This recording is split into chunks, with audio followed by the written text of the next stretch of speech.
So this talk is on how to cultivate bodhicitta through Avalokiteshvara Bodhisattva Dharma method, especially from a Tantrayana perspective. So parts of the presentation are extracted from Bhikshuni Thupten Chodron's talk on the 1,000-armed Chenrezig, the deity sadhana with guided meditation.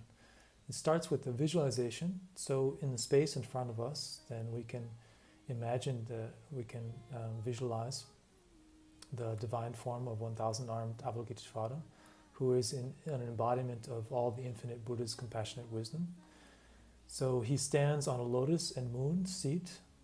His body is in the nature of white light, youthful and decorated with magnificent jeweled ornaments. He has 11 faces. Of the 3 on his shoulders, his center face is white, the right green, and the left red. Above these, his center face is green, the right red, and the left white. Above those, his center face is red, the right white, and the left green. Above those is a wrathful dark blue face with yellow hair standing erect. On top of that is the red head of Amitabha Buddha, peaceful and smiling. Avalokiteshvara's first 2 hands are at his heart, palms together, holding a wish-fulfilling gem. On his right, the second hand holds a crystal rosary, reminding me to recite the mantra. The third hand is in the gesture of giving realizations, and from it a rain of nectar falls, curing the hunger and thirst of the hungry ghosts. The fourth hand holds a Dharma wheel. On his left, the second hand holds a golden lotus, the purest of flowers, although it is born from the mud. The third hand holds a vase containing the nectar of his compassionate wisdom. The fourth holds a bow and arrow, symbolizing defeat of the 4 negative forces. The other 992 hands are in the gesture of giving the highest realizations. An antelope skin is draped over his left shoulder, symbolizing that hatred is overcome completely by peaceful, compassionate wisdom. So taking refuge in generating altruistic intention or bodhicitta. So I take refuge until I am awakened or until I am enlightened in the Buddha, the Dharma, and the Sangha. By the merit I create, by engaging in generosity and the other far-reaching practices, may I attain Buddhahood in order to benefit all sentient beings. This is recited 3 times from the depths of our hearts. Okay. Then the 4 immeasurables, they can follow this pattern. How wonderful it would be if all sentient beings were to abide in equanimity, free of bias, attachment, and anger. May they abide in this way. I shall cause them to abide in this way. Guru Avalokiteshvara, please inspire me to be able to do so. So equanimity comes first. It's a reflection of the 7-fold cause and effect precept to generate bodhicitta, in which equanimity is a preliminary practice. One follows the same model for immeasurable love. May all sentient beings have happiness and the cause of happiness. Compassion, may all sentient beings be free of suffering and the cause of suffering. And joy, may all sentient beings abide in lasting happiness, free from the causes of suffering. Then there's the 7-limb prayer. And this includes prostration, offering, confession, rejoicing, requesting to the teachers to have long lives, requesting them to turn the wheel of Dharma, and the dedication. Then we have a mandala offering. We may do a short offering followed by a special prayer. The objects of attachment, aversion, and ignorance, friends, enemies, and strangers, my body, wealth, and enjoyments, I offer these without any sense of loss. Please accept them with pleasure and inspire me and others to be free from the three poisonous attitudes. Idam Guru Ratna Mandala Kam Niryatayami. So here, I didn't read the actual short mandala. I just read the special prayer that comes afterwards. So you can get all the short mandala, you can get all this information from the actual sadhana itself. Then there's a requesting prayer. O Arya, compassionate-eyed one, who is the treasure of compassion, I request you, please listen to me. Please guide myself, mothers and fathers in all 6 realms to be freed quickly from the great ocean of samsara. I request the vast and profound, peerless awakening mind may grow with the tear of your great compassion. Please cleanse all karmas and delusions. Please lead with your hand of compassion me and migrators to fields of bliss. Please, Amitabha and Avalokiteshvara, in all my lives be virtuous friends. Show well the undeceptive, pure path and quickly place us in Buddha's state. Meditation, then what comes next is there's a meditation on the 8 verses of thought transformation or mind training. So I want to go, this is Geshe Langri Tangpa, I wanted to go into detail, give a detailed commentary about this. Very, very brief, but detailed, okay? So the first verse, with a determination to achieve the highest aim for the benefit of all sentient beings, which surpasses even the wish-fulfilling gem, may I hold them dear at all times. The following discussion that I'm going to give here was excerpted from teaching by the 14th Dalai Lama called Training the Mind, and it can be found on his website. So the Dalai Lama says the first 7 verses of the 8 verses for Training the Mind deal with the practices associated with cultivating the method aspect of the path, such as compassion, altruism, aspiration to attain Buddhahood, and so on. The 8th verse deals with the practices that are directed towards cultivating the wisdom aspect of the path. We call this ultimate bodhicitta. These 4 lines are about cultivating a sense of holding dear all other sentient beings. The main point this verse emphasizes is to develop an attitude that enables you to regard other sentient beings as precious, much in the manner of precious jewels. Okay? A precious jewel is like Aladdin's lamp, all right, what we think of in the West. You make a wish for material things and it comes true. The question could be raised, why do we need to cultivate the thought that other sentient beings are precious and valuable? In one sense, we can say that other sentient beings are really the principal source of all our experiences of joy, happiness, and prosperity, and not only in terms of our day-to-day dealings with people. We can see that all the desirable experiences that we cherish or aspire to attain are dependent upon cooperation and interaction with other sentient beings. It's an obvious fact, right? Similarly, from the point of view of a practitioner on the path, many of the high levels of realization that you gain and the progress you make, or that we make on our spiritual journey, are dependent upon cooperation and interaction with other sentient beings. Furthermore, at the result state of the Buddhahood, the truly compassionate activities of the Buddha can come about spontaneously, or rather, can come about spontaneously without any effort, only in relation to sentient beings, because they are the recipients and the beneficiaries of those enlightened activities. So one can see that other sentient beings are, in a sense, the true source of our joy, prosperity, and happiness. Basic joys and comforts of life, such as food, shelter, clothing, also companionship, are all dependent upon other sentient beings, as is fame and renown. Our feelings of comfort and sense of security are dependent upon other people's perceptions of us and their affection for us. It is almost as if human affection is the very basis of our existence. Our life cannot start without affection, and our sustenance, proper growth, and so on all depend on it. In order to achieve a calm mind, the more you have a sense of caring for others, the deeper your satisfaction will be. The Dalai Lama says that he thinks that the very moment we develop a sense of caring, others appear more positive. This is because of our own attitude. On the other hand, if we reject others, they will appear to us as in a negative way. Another thing that is quite clear is that the moment we think only of ourselves, the focus of our whole mind narrows. And because of this narrow focus, uncomfortable things can appear huge and bring us fear and discomfort and a sense of feeling overwhelmed by misery. The moment we think of others with a sense of caring, however, our mind widens. Within that wider angle, our own problems appear to be of no significance. And this makes a big difference. If we have a sense of caring for others, we will manifest a kind of inner strength in spite of our own difficult situations and problems. With this strength, our problems will seem less significant and bothersome. By going beyond our own problems and taking care of others, we gain inner strength, self-confidence, courage, and a greater sense of calm. This is a clear example of how one's way of thinking, right, can really make a difference.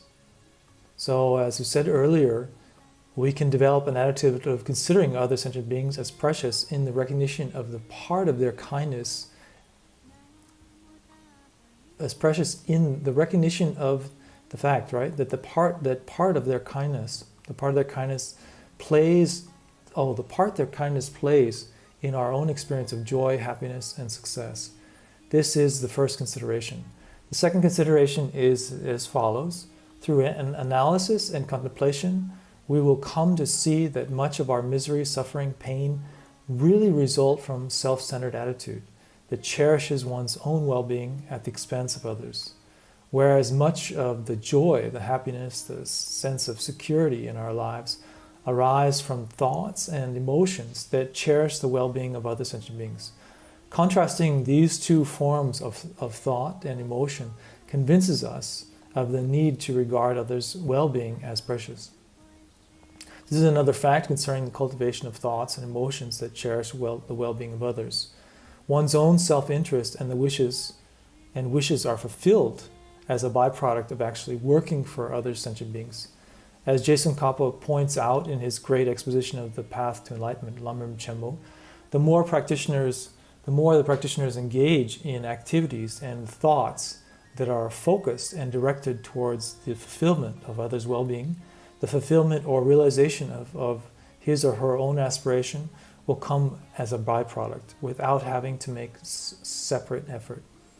In some sense, the bodhisattvas, the compassionate practitioners of Buddhism, of the Buddhist path, are wisely selfish people, whereas people like ourselves, right, are foolishly selfish. We think of ourselves and disregard others, and the result is that we always remain unhappy and have a miserable time. The time has come to think more wisely, don't you think? Right? Now, the point is to try to develop the scope of one's empathy in such a way that it can extend to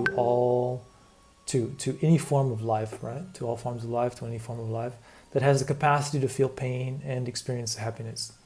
It is a matter of defining a living organism as a sentient being.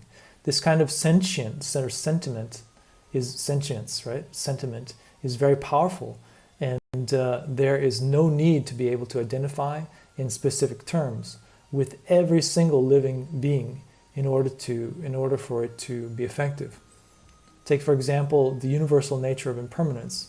When we cultivate the thought that things and events are impermanent, we do not need to consider every single thing that exists in the universe in order for us to be convinced of impermanence. So that's not how the mind works, right? So it is important to appreciate this point. Now, when we talk about the second verse, whenever I interact with someone, may I view myself as the lowest amongst all, and from the very depths of my heart respectfully hold others as superior. The first verse pointed to the need to cultivate the thought of regarding all of the other sentient beings as precious.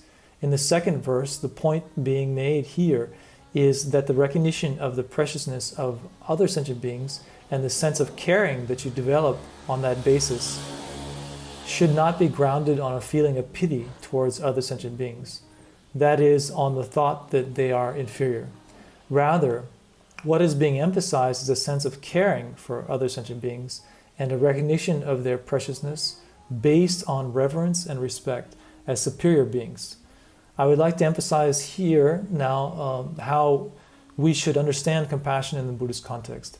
Generally speaking, in the Buddhist tradition, compassion and loving kindness are seen as two halves of the same side of a coin. Compassion is said to be empathetic, like the empathetic wish that aspires to see the object of compassion, the sentient being, free from suffering. Loving kindness is the aspiration that wishes happiness upon others. In this context, love and compassion should not be confused with love and compassion in the conventional sense. For example, we experience a sense of closeness toward people who are dear to us. We feel a sense of compassion and empathy for them. We also have strong love for these people. But often this love or compassion is grounded in self-referential considerations. So-and-so is my friend, my spouse, right, my child, and so on. So what happens with this kind of love or compassion, which may be strong, is that it is tinged with attachment because it involves self-referential considerations. So once there is attachment, there is also the potential for anger and hatred to arise. Attachment goes hand in hand with anger and hatred. For example, once compassion towards someone is tinged with attachment, if it is, right, it can easily turn into its emotional opposite, anger, due to the slightest incident. Then instead of wishing that person to be happy, we might wish that person to be miserable. So true compassion and love in the context of training the mind are based on the simple recognition that others, just like ourselves, naturally aspire to be happy and to overcome suffering, and that others, just like ourselves, have the natural right to fulfill that basic aspiration. The empathy we develop toward the person based on recognition of this basic fact is universal compassion. There is no element of prejudice, no element of discrimination. This compassion is able to be extended to all sentient beings so long as they are capable of experiencing pain and happiness. Thus, the essential feature of true compassion is that it is universal and not discriminatory. As such, training the mind in cultivating compassion in the Buddhist tradition first involves cultivating a thought of even-mindedness or equanimity toward all sentient beings. For example, we may reflect upon the fact that such and such a person may be our friend, our relative, and so forth in this life, but that this person may have been, from a Buddhist point of view, our worst enemy in the past life. Similarly, we apply the same sort of reasoning to someone we consider an enemy. Although this person may be negative towards us and is our enemy in this life, he or she could have been our best friend in the past life, or could have been related to us, and so on. By reflecting upon the fluctuating nature of one's relationships with others, and also on the potential that exists in all sentient beings to be in all sentient beings to be friends and enemies, we develop this even-mindedness or equanimity. The practice of developing or cultivating equanimity involves a form of detachment, but it is important to understand what detachment means. Sometimes when people hear about the Buddhist practice of detachment, they think that Buddhism is advocating indifference towards all things, but this is not the case. First, cultivating detachment, one could say, takes the sting out of discriminatory emotions towards others that are based on considerations of distance or closeness. We lay the groundwork on which we can cultivate genuine compassion extending to all other sentient beings. The Buddhist teaching on detachment does not imply developing an attitude of disengagement from or indifference to the world or life. Moving on to another line of the verse, I think it's important to understand the expression may I see myself lower than all others in the right context. Certainly it is not saying that we should engage in thoughts that would lead to lower self-esteem, or that we should lose all sense of hope and feel dejected, thinking, I am the lowest of all, I have no capacity, I cannot do anything, and have no power. This is not the kind of consideration of lowness that is being referred to here. The regarding of oneself as lower than others really has to be understood in relative terms. Generally speaking, human beings are superior to animals. We are equipped with the ability to judge between right and wrong and to think in terms of the future and so on, right? So, however, one could also argue that in other respects, human beings are inferior to animals.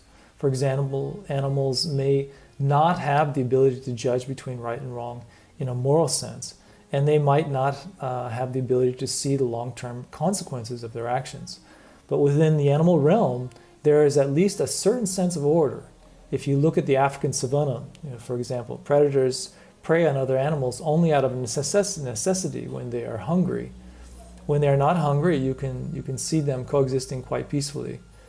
But we human beings, despite our ability to judge between right and wrong, sometimes act out of pure greed.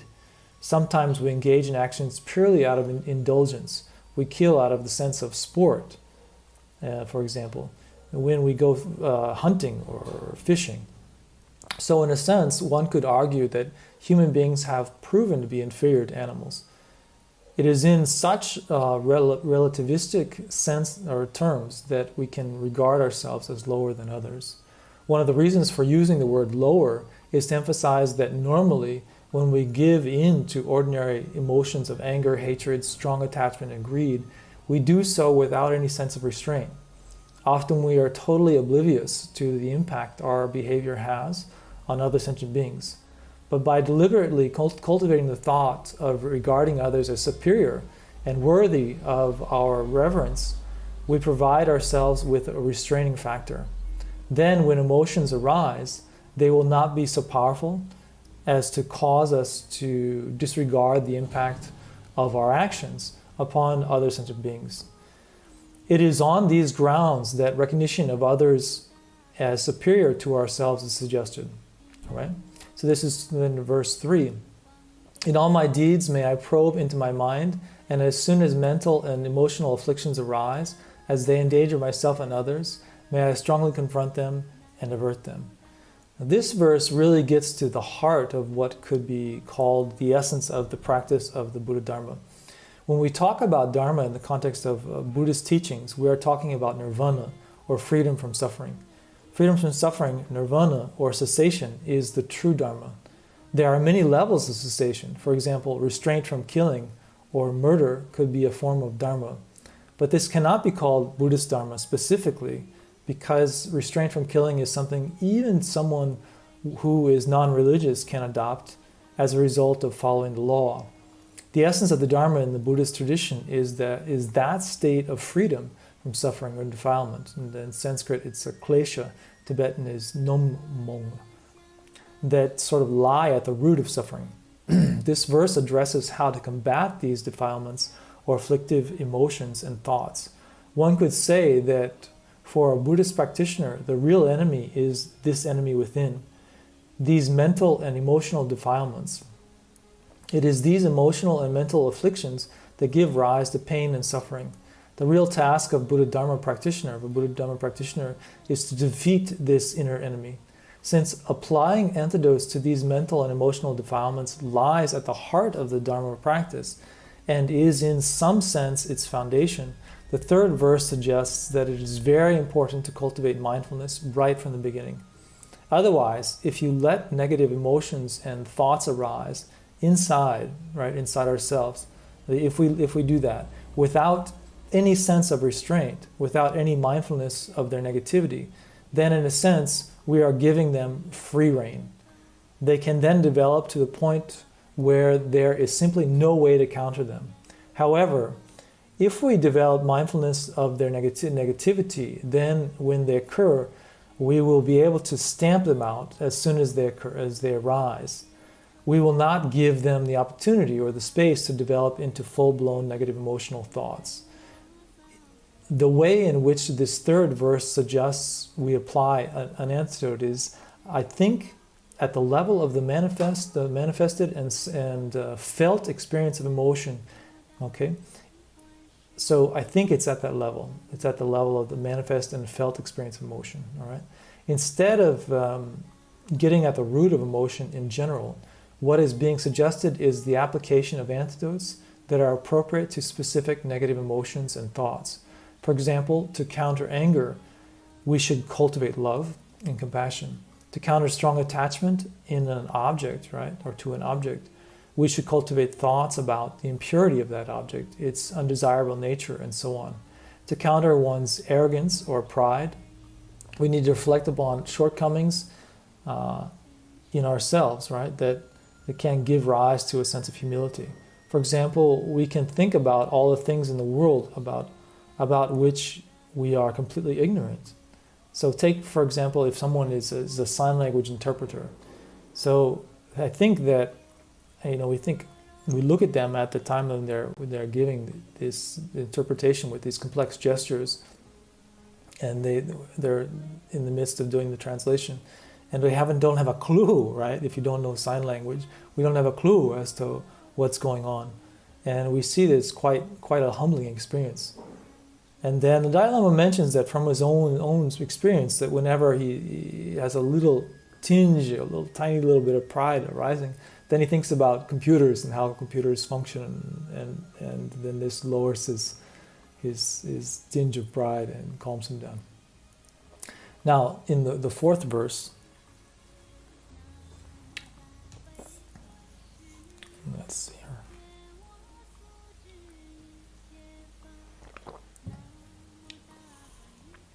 Okay, the fourth verse, when I see beings of unpleasant character, oppressed by strong negativity and suffering, may I hold them dear, for they are rare to find, as if I have discovered a jewel treasure. This verse refers to the special case of relating to people who are socially marginalized, perhaps because of their behavior, their appearance, their destitution, or on account of some illness. So whoever practices bodhicitta must take a special care of these people, take special care, as if on meeting them, right, for example, on meeting them, we have found a real treasure, something very precious. Instead of feeling repulsed, right, a true practitioner of these altruistic principles should engage and should take on the challenge of relating. In fact, the way we interact with people of this kind could give a great impetus to our spiritual practice. In this context, so I'd like to point out the great example set by many Christian brothers and sisters who engage in the humanitarian and caring professions, especially directed to marginalized members of society. So we have the example in our time of the late Mother Teresa, who dedicated her life to caring for the destitute.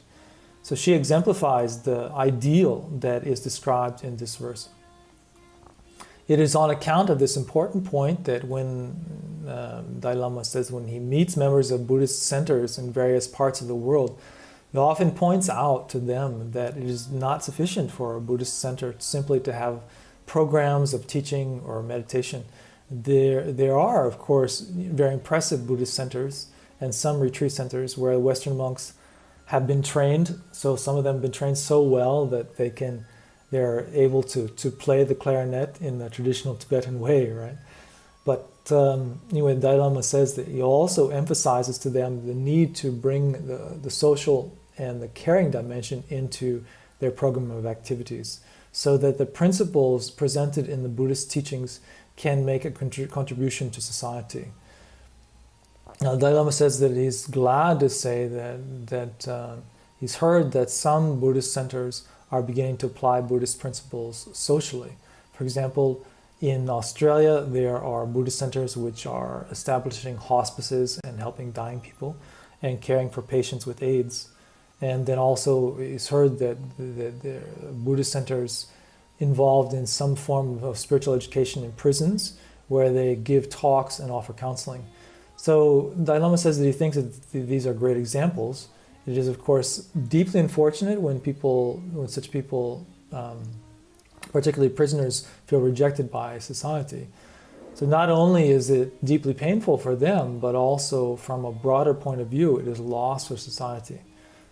We are not providing the opportunity for these people to make a constructive social contribution when they actually have the potential to do so. So therefore, Dalai Lama thinks that it is important for society as a whole not to reject such individuals, but to embrace them and acknowledge the potential contribution they can make. In this way, they will feel they have a place in society and will begin to think that they might perhaps have something to offer. Now the fifth verse, when others out of jealousy treat me wrongly with abuse, slander, and scorn, may I take upon myself the defeat and offer to others the victory. The point that is made here is that when others provoke you, provoke us, perhaps for no reason or unjustly, instead of reacting in a negative way, as a true practitioner of altruism, we should be able to be tolerant towards them. We should remain unperturbed by such treatment.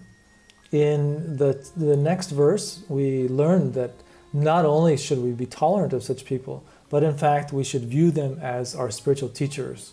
So it reads, the sixth verse, when someone whom I have helped or in whom I have placed great hopes mistreats me in extremely hurtful ways, may I regard him still as my precious teacher. So in Shantideva's Guide to the Bodhisattva's Way of Life, there is an extensive discussion of how we can develop this kind of attitude and how we can actually learn to see those who perpetuate harm, right, on us as objects of spiritual learning. And also in the third chapter of Chanchakirti's Entry to the Middle Way, there are profoundly inspiring and effective teachings on the cultivation of patience and tolerance. The seventh verse summarizes all the practices that we have been discussing. It reads, in brief, may I offer benefit and joy to all my mothers, both directly and indirectly. May I quietly take upon myself all hurts and pains of my mothers. This verse presents a specific Buddhist practice known as the practice of giving and taking, or Tonglen. And it is by means of the visualization of giving and taking that we practice equalizing and exchanging ourselves with others. Exchanging ourselves with others should not be taken in the literal sense of turning oneself into the other, right? Or the other into oneself. This is impossible anyway. What is meant here is a reversal of the attitudes one normally has towards oneself and others. We tend to relate to this so-called self as a precious core at the center of our being, something that is really worth taking care of, to the extent that we are willing to overlook the well-being of others. In contrast, our attitude towards others often resembles indifference. At best, we may have some concern for them, but even this may simply remain at the level of a feeling or an emotion. On the whole, we are indifferent towards others' well-being, right? Towards others' well-being, and do not take it seriously. So the point of this particular practice is to reverse this attitude so that we reduce the intensity of our grasping and the attachment we have to ourselves, and endeavor to consider the well-being of others as significant and important. Then we have verse 8, the final verse. May all this remain undefiled by the stains of the 8 mundane concerns, and may I, recognizing all things as illusion, devoid of clinging, be released from bondage. So this final verse discusses ultimate bodhicitta, while the first 7 verses discuss conventional bodhicitta. Ultimate bodhicitta is the wisdom directly realizing the nature of reality, emptiness of inherent existence.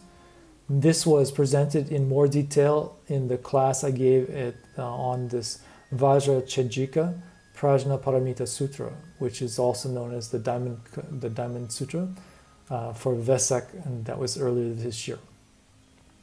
Now to conclude the Avalokiteshvara practice, so purification and receiving inspiration. Avalokiteshvara, now go back to the visualization, right? Avalokiteshvara was in front of us. So then Avalokiteshvara now comes to the top of your head, to the top of our head, facing the same direction as ourself. Avalokiteshvara also appears on the heads of all sentient beings, who are seated around us. At the heart of each Avalokiteshvara are a lotus and a flat moon disk. Standing at the center of the moon is the seed syllable Hri, the essence of Avalokiteshvara's omniscient mind, of wisdom and compassion. This is surrounded by the letter of the long mantra, and inside this stand the letters of the 6-syllable mantra.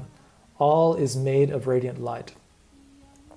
From the mantra and the mantras in the Hri, much light, white light and nectar, the nature of Avalokiteshvara's blissful omniscient mind, flow into us, permeating our entire nervous system. They totally purify all afflictions, imprints of negative karma, diseases, and obscurations. Feel completely pure and blissful. The light and nectar also fill us with all the realizations of the stages of the path to awakening or enlightenment, especially Avalokiteshvara's love, compassion, and wisdom. Similarly, light and nectar from the Avalokiteshvaras on the crowns of all sentient beings flow into them, purifying all negativities and obscurations, and inspiring them with all the realizations of the path to enlightenment. So we do this visualization while reciting the long mantra and then the 6-syllable mantra. So here you can recite the long mantra, and then the 6-syllable mantra you can recite Om Mani Padme Hum. Then we do the absorption. Think, I will live my life in a meaningful way and do all actions with the motivation to attain awakening for the benefit of all sentient beings. Because we have such a noble intention, Avalokiteshvara is extremely pleased. He melts into white light and absorbs into our heart. By Avalokiteshvara absorbing into us, our mind becomes the nature of great compassion, loving kindness, and bodhicitta. Our body is filled with light and becomes very pure and clear, like crystal. Concentrate on this for a while.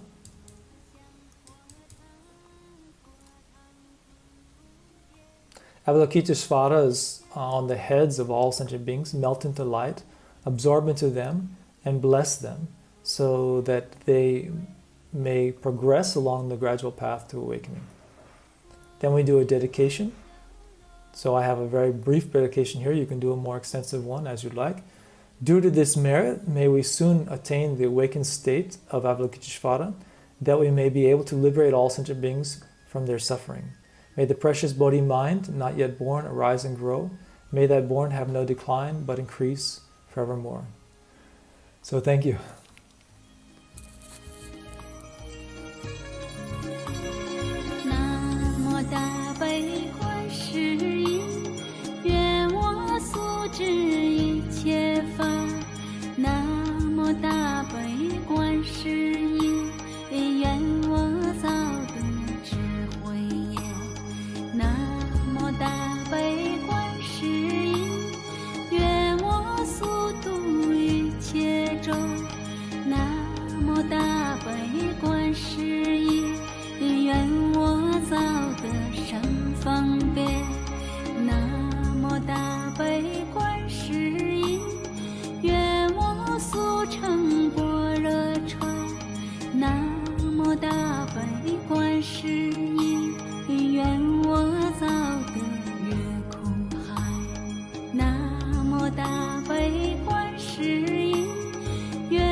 观世音，愿我早得智慧眼。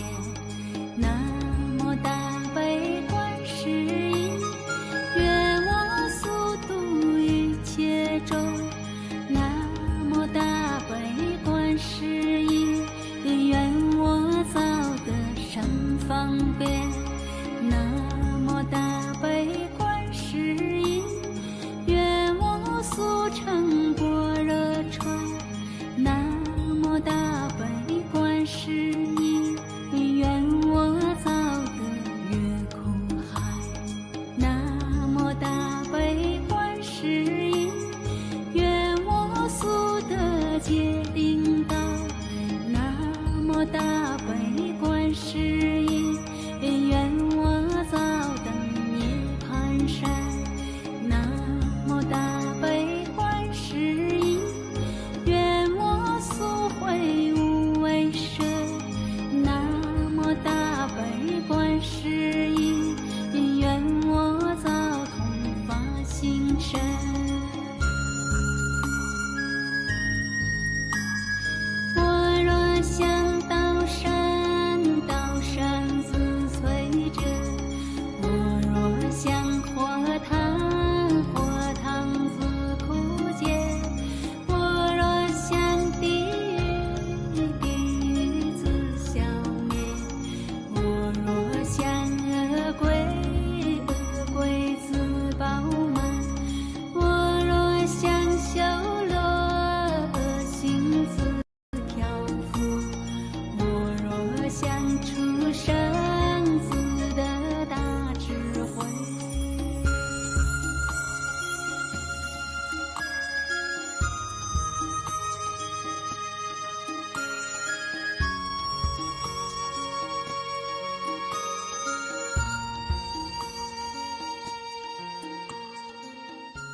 开启15页 halaman 75.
一切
空了无神真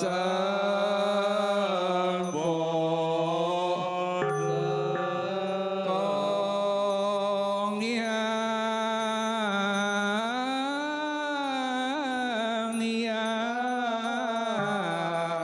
一切恭敬。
西方极乐世界阿弥陀世尊。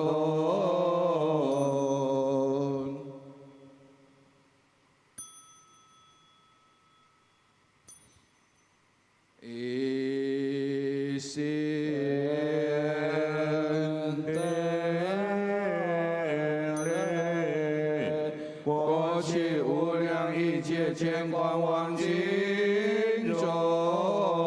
世尊，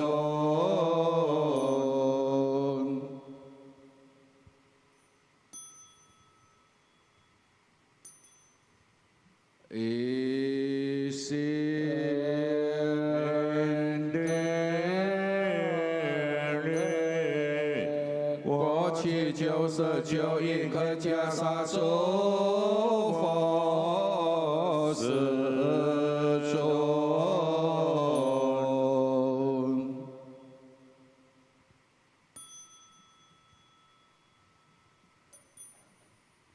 一心地过去无量劫真法明日尊，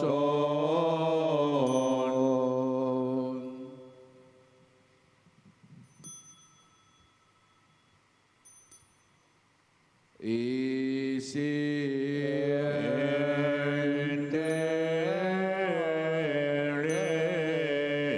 十方一切诸佛世尊，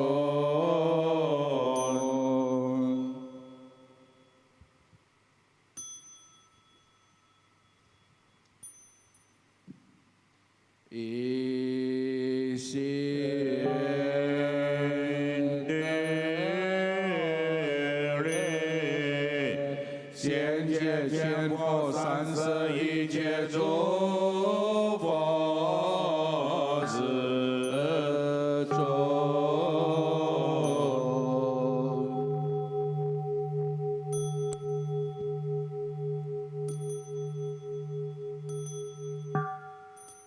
一心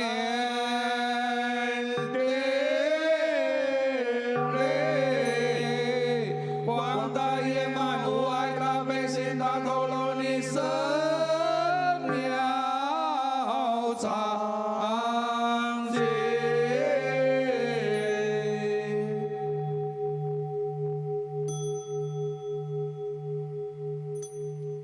一心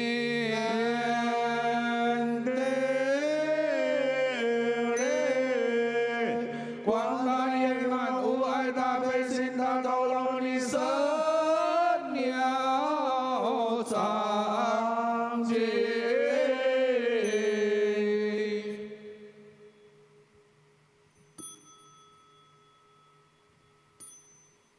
一心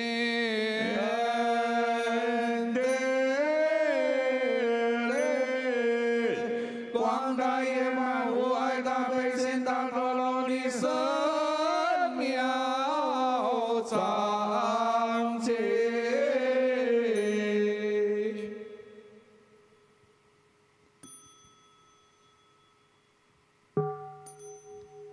一心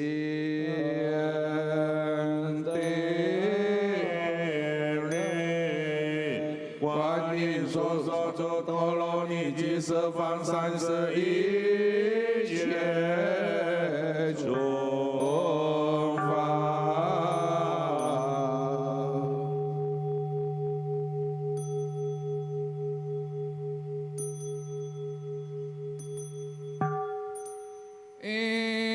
Serdang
诸大圣闻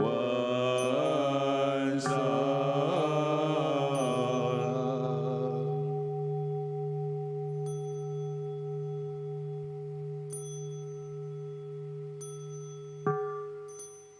一心典礼，参天台教观世明尊者法子大师。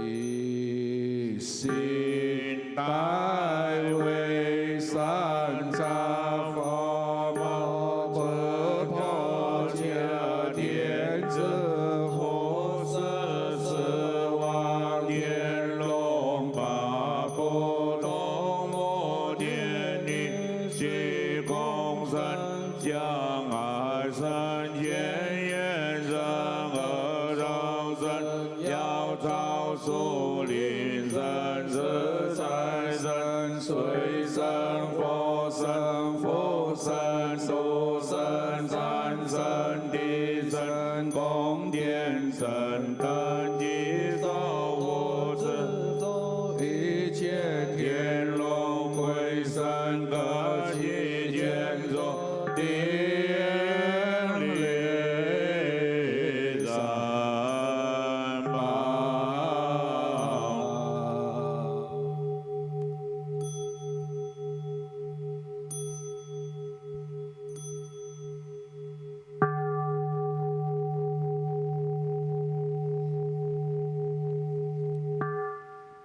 经言，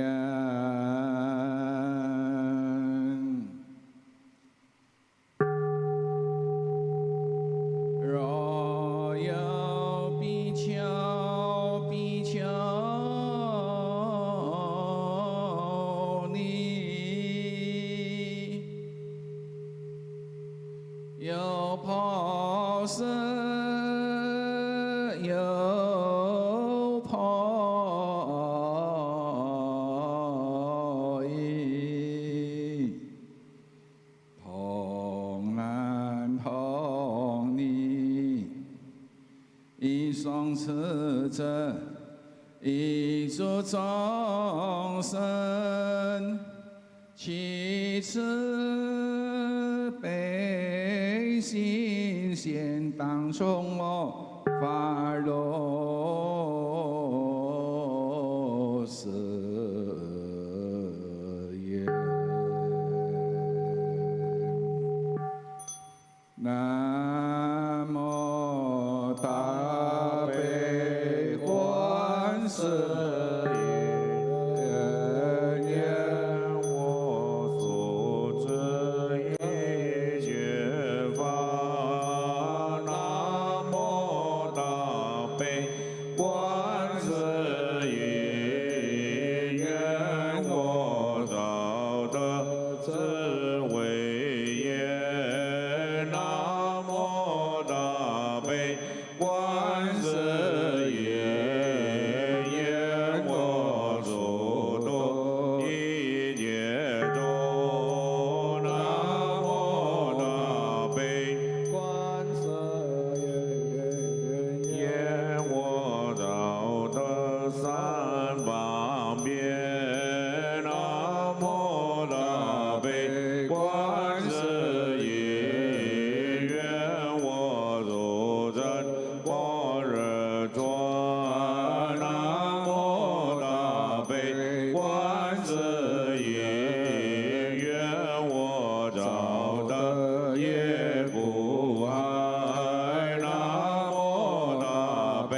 若想修罗，恶行者了佛。我若想助生，自得大智慧。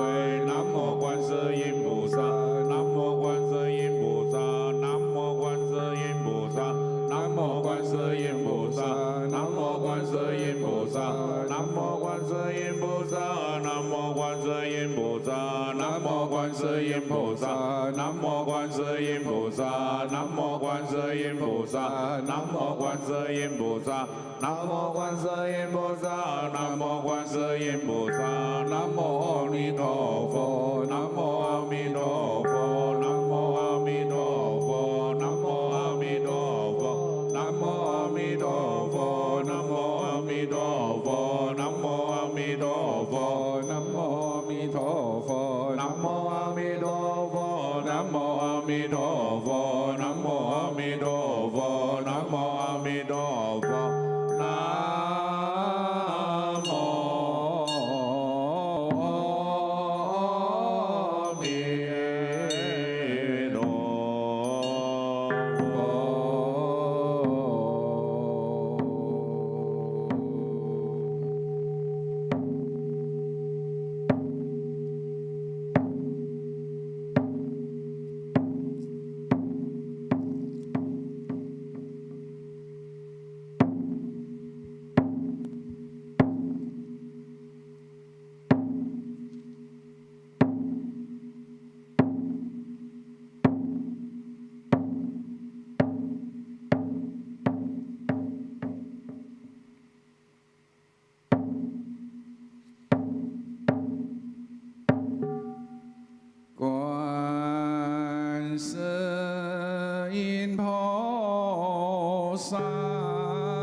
从此大悲深恩重，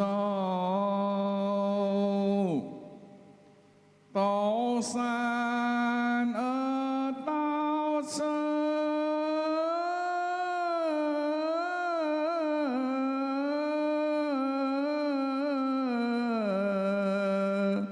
我是报成真恩见，从此大悲深恩重，若不生诸佛功德，我是报成真恩见，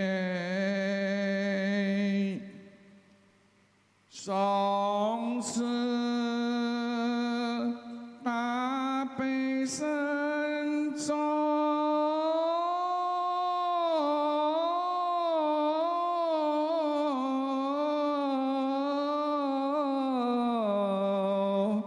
若不得无量三昧辩才真，我是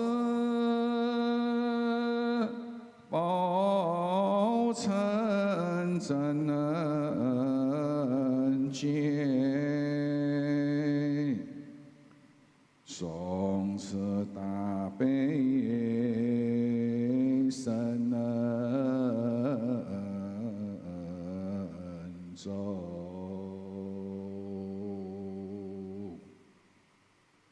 以现在深恩重，一切所求若不过随业者，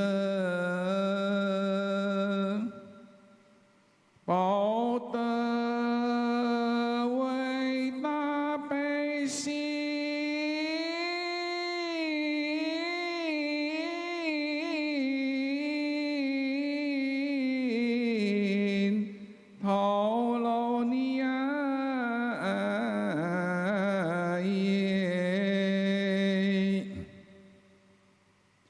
乃至所思意，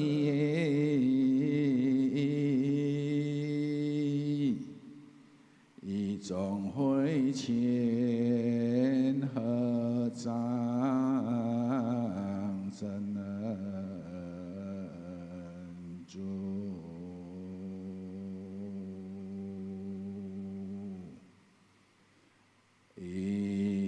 诸众生起大悲心，开颜含难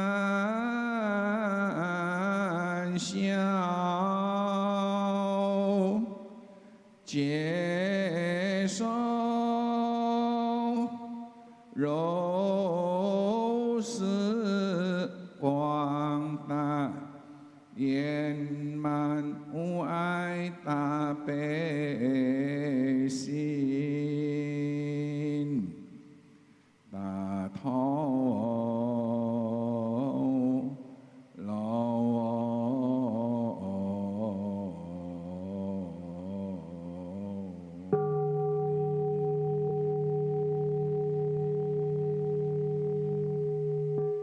深妙常解陀罗尼耶那摩拉达那多拉耶耶那摩利耶摩罗揭谛斯摩拉耶菩提萨埵摩耶摩诃萨埵婆耶摩诃迦卢尼迦耶安萨摩拉瓦耶苏达那达谢南无世界利多伊蒙诃利耶波罗揭谛斯佛拉莲陀婆南无那拉金遮悉利摩诃不多萨弥萨婆大头苏婆阿斯因萨婆萨多南无婆萨南无婆伽摩法得多难自他南无卢悉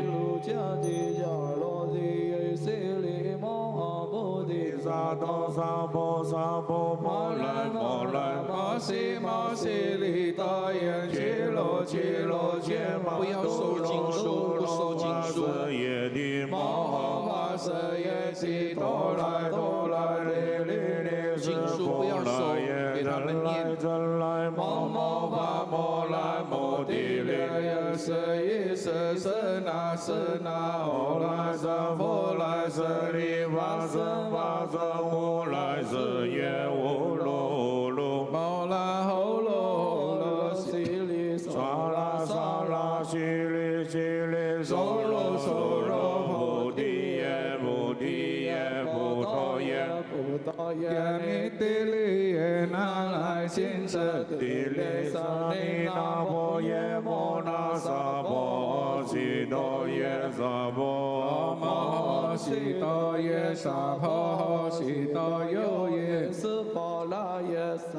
婆那来亲舍萨婆摩拉那来萨婆悉来僧奥摩揭耶萨婆萨婆摩悉多耶萨婆遮其拉悉多耶萨婆菩提摩揭悉多耶萨婆那来信遮摩揭拉耶萨婆摩婆利僧揭拉耶萨婆南无来达那多拉耶耶南无利耶波罗揭谛斯波拉耶萨婆安悉殿都曼多拉巴多耶萨婆南无来达那多拉耶耶南无利耶波罗揭谛斯波拉耶菩提萨埵婆耶摩诃萨埵婆耶摩诃迦卢尼迦耶安萨婆拉法耶苏达那达谢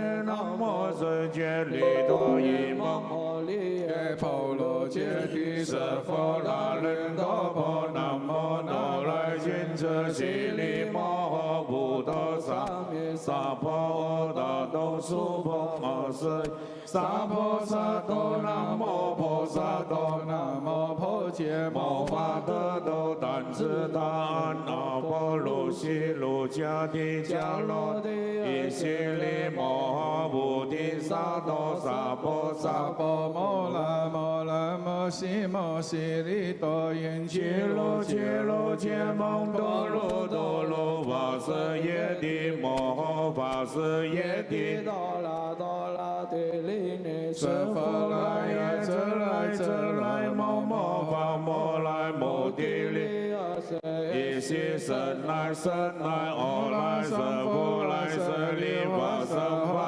佛来舍耶呼噜摩拉呼噜西里萨拉西里苏罗菩提耶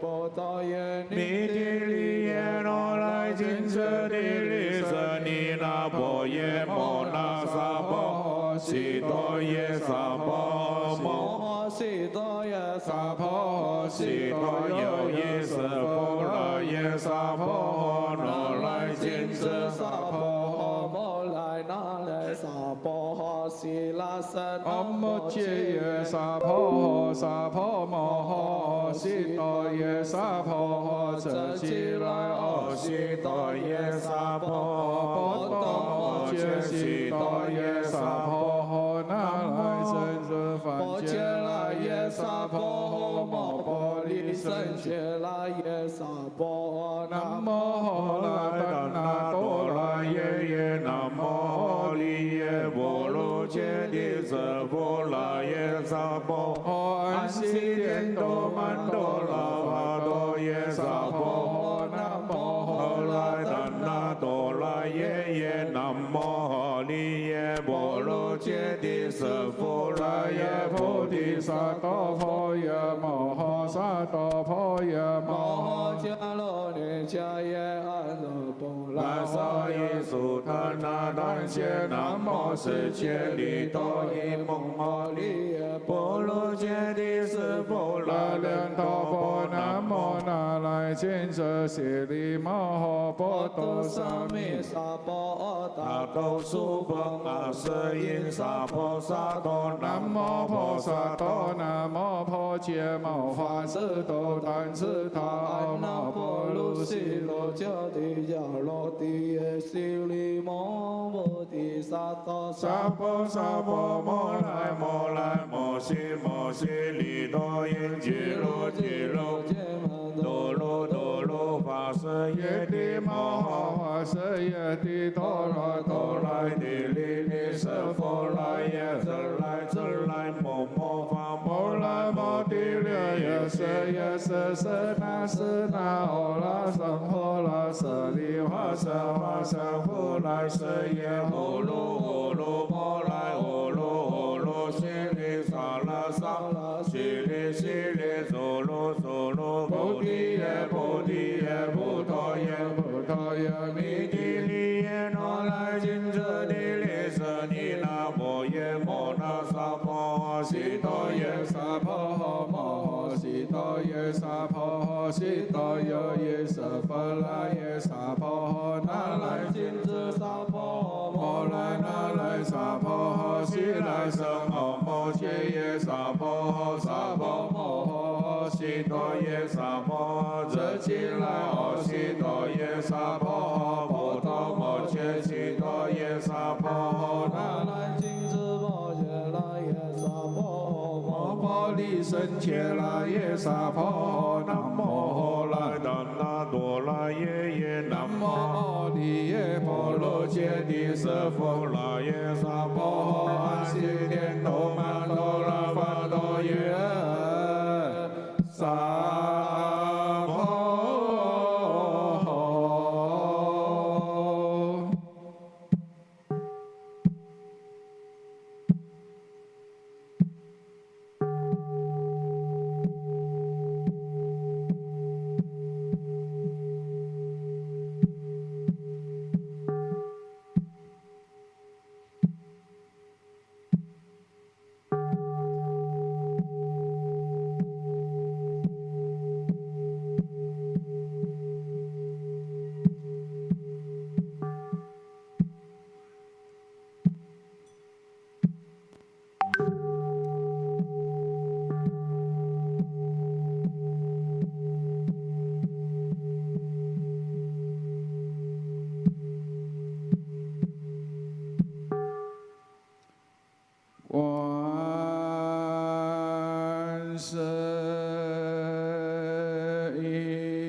相，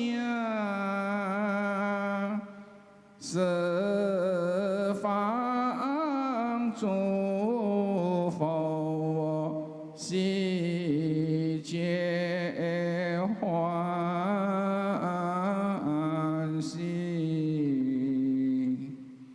天魔外道，恐怖冒数，一切众会皆复国真获得是头还空，获得是头还国，获得阿那含果，获得阿罗汉果，获得一地、二地、三世、五地，乃至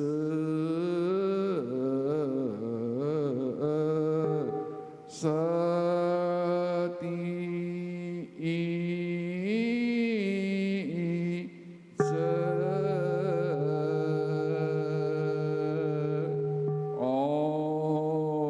无量众生发菩提心，我及众生。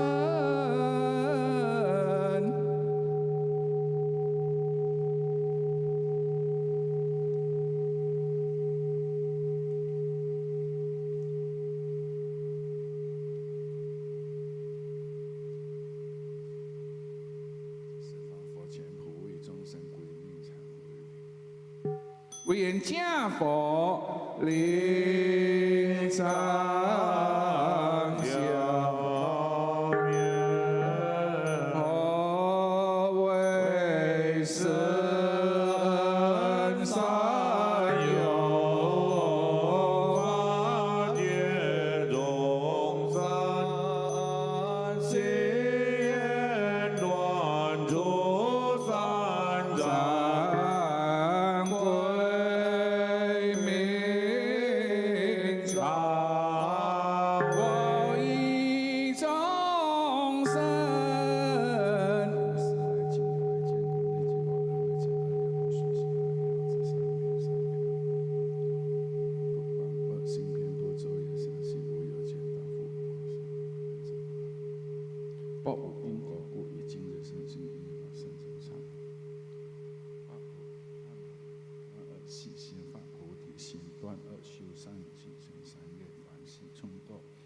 随喜凡身一毫子，三念舍凡风有大富慧，能救拔我及诸众生，从二十海彻三得岸，从无始来不知诸法，本性空界广照众恶，今知空界为求菩提，众生广修众佛，偏断众恶。唯愿观音慈悲。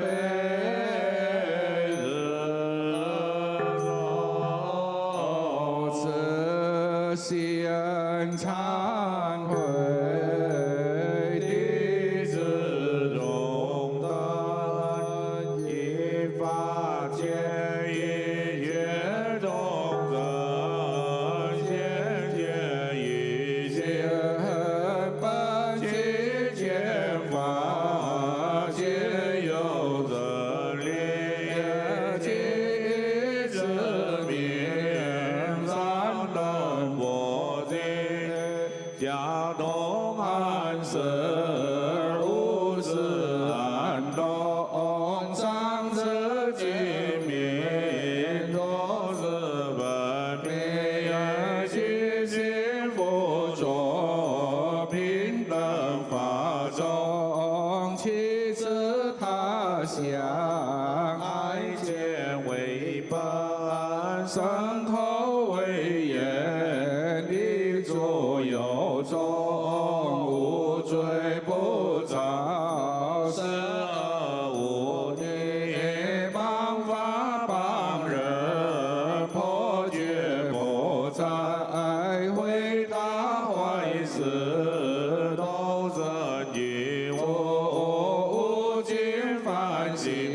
摩三陀，悲因顽固，佛业建设，中道矫健，气隐藏，他言必波，仗义道法，不得寻修，其余大悲圆满神咒，殊能灭诸如是罪障，故业尽了，自信颂者，回向观世音菩萨及十方大士，发菩提心，修正言行，一助众生，发露众罪，求其忏悔，毕竟小诸，唯愿大悲观世音菩萨摩诃萨，坚守护持，千言照见，令我对内外障眼睛眼识他心眼眼神，开本见智，处处谋外，三业清净，修净如印，这是此生更无他具，决定得生。阿弥陀佛，极乐世界，清晨供养，大悲观音，具足众生，广度尽品，皆诸无论，同道日尽。忏悔发愿力，归命令安保。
下生命。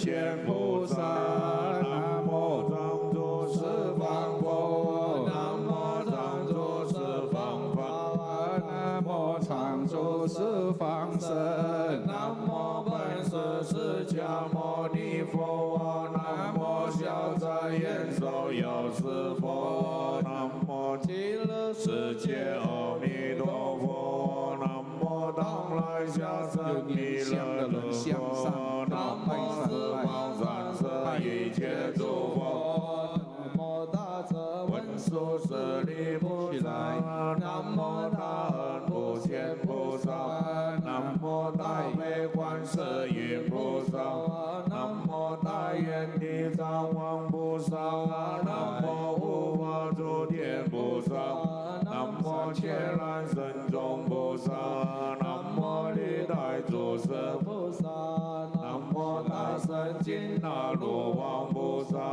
南无三界神仙菩萨，南无常住十方佛，南无常住十方法，南无常住十方僧，南无本师释迦牟尼佛，南无消灾延寿药师佛，南无极乐世界阿弥陀佛，南无当来下生弥勒尊佛，南无四方三世一切诸佛，南无大智文殊师利菩萨，南无大恩普贤菩萨，南无大悲观世音菩萨，南无大愿地藏王菩萨，南无护法诸天菩萨，南无伽蓝身众菩萨，南无历代诸佛菩萨，南无大圣金那罗王菩萨，南无三界神仙菩萨，南无萨瓦怛那耶罗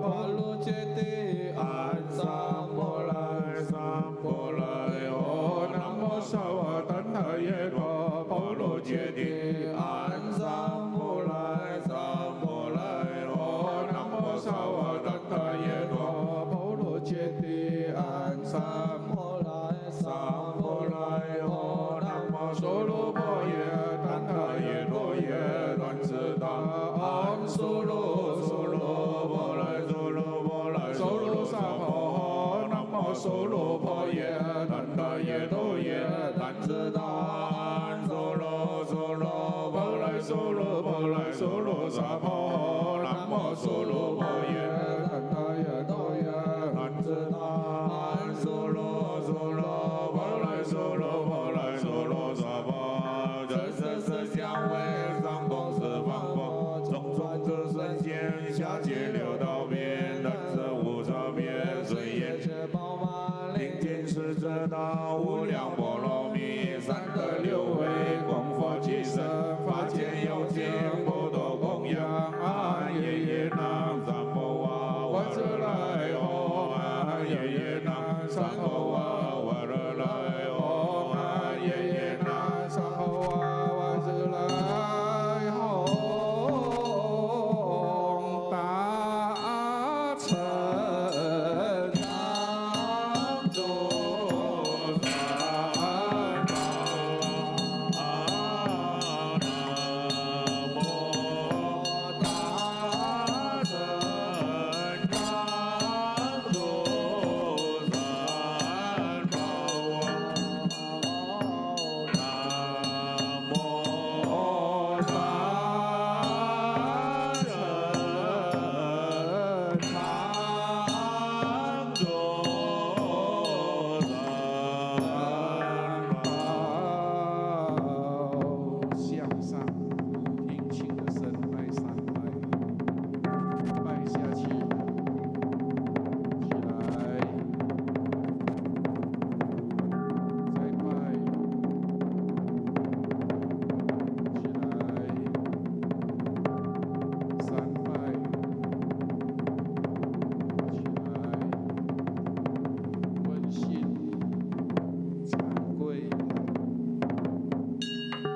生人，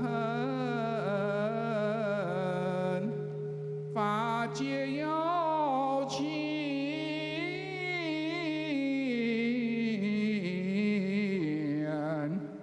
跑动动昂扬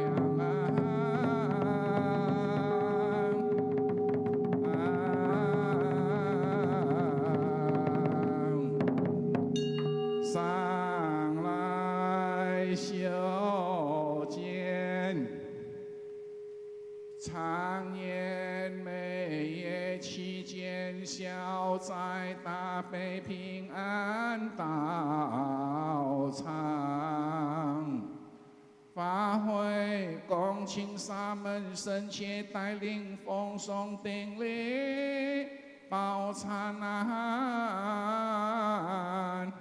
日无限风上风在诸世中，供佛实在所有吉祥一问对佛批判，大眼睛中后垂龙感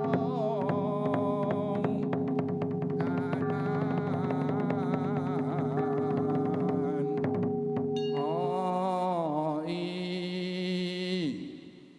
大悲会上诸佛菩萨，护法龙天鸟刹大江海会迎来际，千手千年升观自在12大眼赞，人数给人间之福慧，所有之今之意是天下难占不走，在诸三星记住印度尼西亚各省各市首都耶加达，中加瓦三宝龙，东加瓦泗水巴厘岛，以及苏北缅兰、昆甸、本地亚纳、西加里曼丹，美国洛杉矶、罗斯维加，以及邻国人等发挥共救耶加达、大冲山西禅寺，皆然记住红枫。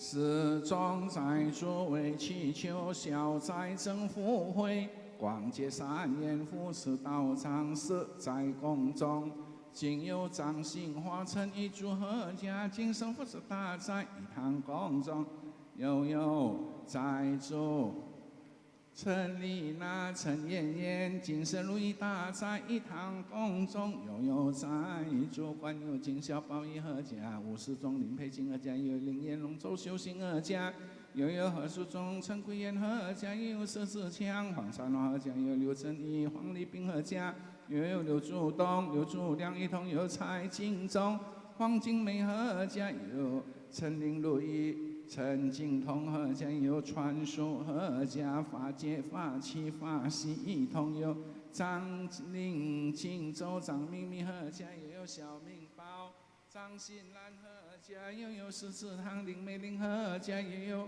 苏黄一叶苏立祥苏嘉欣合家，有张良尊一连真合家，有林立明邱培芬合家，又有邱成康陈丽娟合家，又有陈永新、吴美群合家，又有PT Holy Maju Group 报号，又有 PT Sejahtera Abadi Sejati 报号，才来成王一枚合家。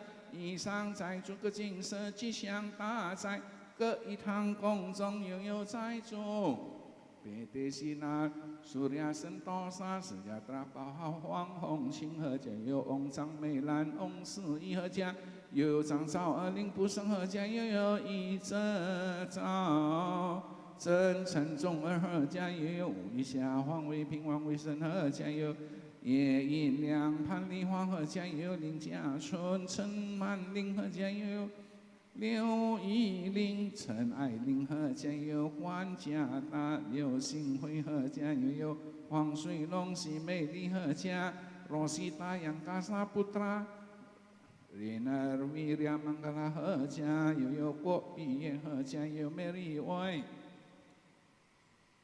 Irin Chandra Haja Yoyo PT Putra Cipta Yaya Sentosa PT Putra Bangun Rubber Indonesia PT LGJ Yoyo Mariana Roni Fendi Haja Yoyo回向一库阿里赞拉，朝了离苦的朝圣弥陀经中有真光法，灵业银河家，又有六坤香六坤两合家，以上在座三星各精神吉祥大在各一堂宫中又有在座，是晨会博美祝贺家又有，UNICEF 的教练那位。以上在座各精舍吉祥大在各一堂宫中拥有在座，今有缅南佛教圣称大冲山禅师，主修沙门本山主持率黄喜避风黄子松礼品一合家，今世福德大在一堂宫中拥有陈准良黄礼方合家精舍，福德大在一堂宫中拥有。黄礼佛高修因和家精神福德大在一堂宫中拥有在座，黄喜避风和家精神如意大在一堂宫中拥有黄金叶无修因和家精神如意大在一堂宫中有黄子谦刘明乱和家精神如意大在一堂宫中拥有黄子燕林树听精神如意大在一堂宫中，又有黄子才李国兰精神如意大在一堂宫中，又有在座，今有林文慧、林丽金和家，又有一位玉陈贵业和家，又有陈耀明和李龙、陈雄波和家，又有杨明强、陈桂梅和家，又有曾志荣、黄山妮和家，又有陈兆文。李秀华和家以上在座各精舍吉祥大在各一堂宫中，又有钟家瓦山宝龙南山禅师主修沙门本山主师，率领在座黄喜避风黄子松李平义和家精舍万言大在各一堂。万言大在一堂宫中，又有多个马斯玛丽宝号蔡丽丽陈友爱和家精舍福寿大在一堂宫中，又有在座PT Percut Mandiri Adi Jasa Jaya 陈洪生多尼和家，又有关秀美安瑞安妮乌兰萨尼布摩和家，又有110黄春兰和家，又有董明东杨静婷和家，又有金福堂梁光生文成碧和家，以上在座各精舍吉祥如意大在一堂宫中，又有三宝龙在座，黄一言陈淑金黄山泉和家，有福德宫我光平和山，又有北德印德努沙佛林金珠哈林苏山多和家北德murti prima佛PT Sudiman Pirsu Seling Niti和家，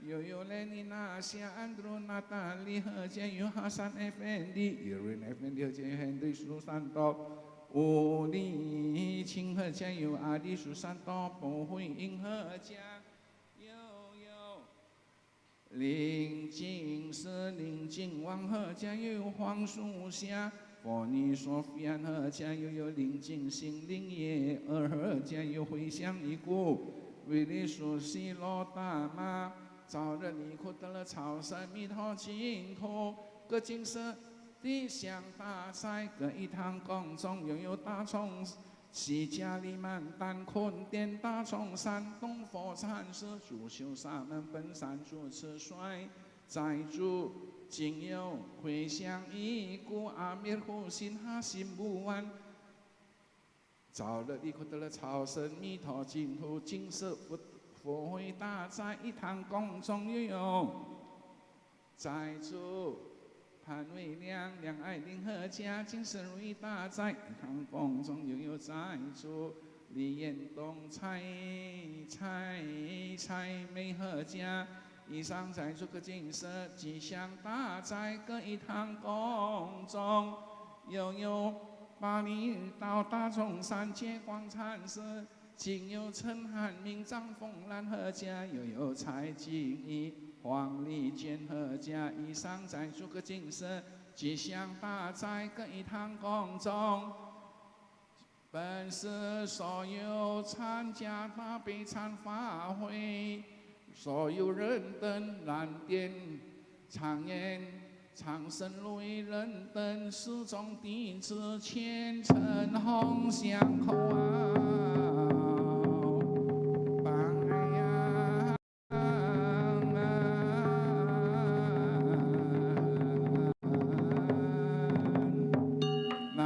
萨婆教主本师释迦牟尼问佛，南无消灾延寿药师琉璃光佛，南无西方极乐世界无量寿佛，南无大慈大悲观世音菩萨，南无救苦救难大愿地藏王菩萨，南无大悲会上诸佛菩萨，参摩海会护法龙天要查大将，各报今年着下，恭喜一家，延年在主，短信香花，查每月农历，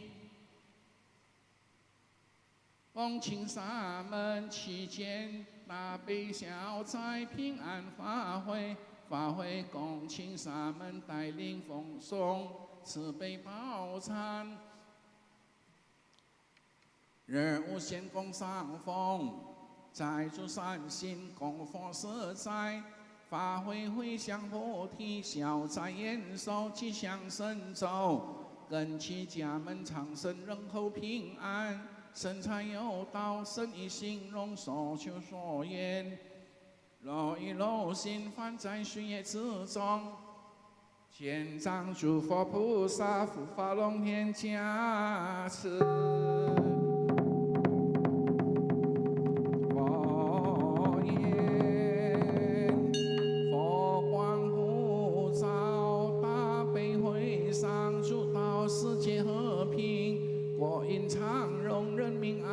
社会安定，民主和谐，灾障消除，政府首长真空慷慨，文武百官富国有民，在诸事中消灾延寿，法体安康，家庭和乐，事业顺利，福慧增长，菩提精进，庄严功德得大家。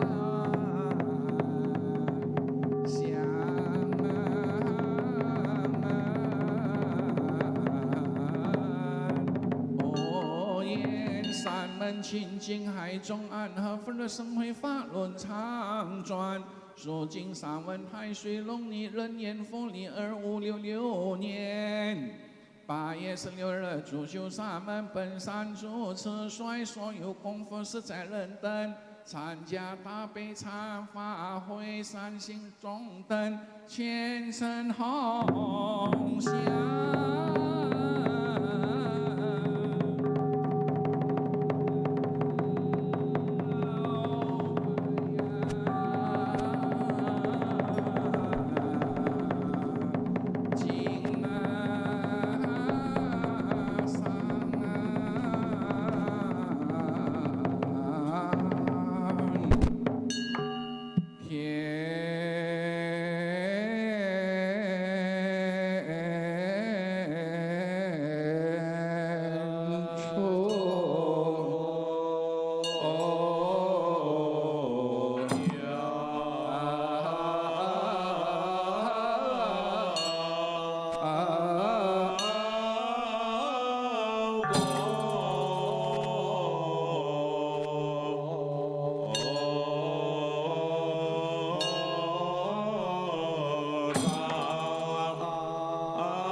忏消灾吉祥盛会，礼忏功德回向法界，新冠疫情早日受控，四众斋主消灾延寿，福慧增长，得大欢喜。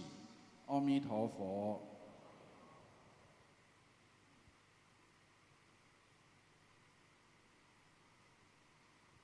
Bagi yang mau berdana paramita, minta suhu-suhu naik ke atas memimpin, membaca pukul itu bokhi ya, melafal nama Buddha. Hai tenai su tu sang nai suhu-suhu bantuin. Baca ya.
大悲观世音，愿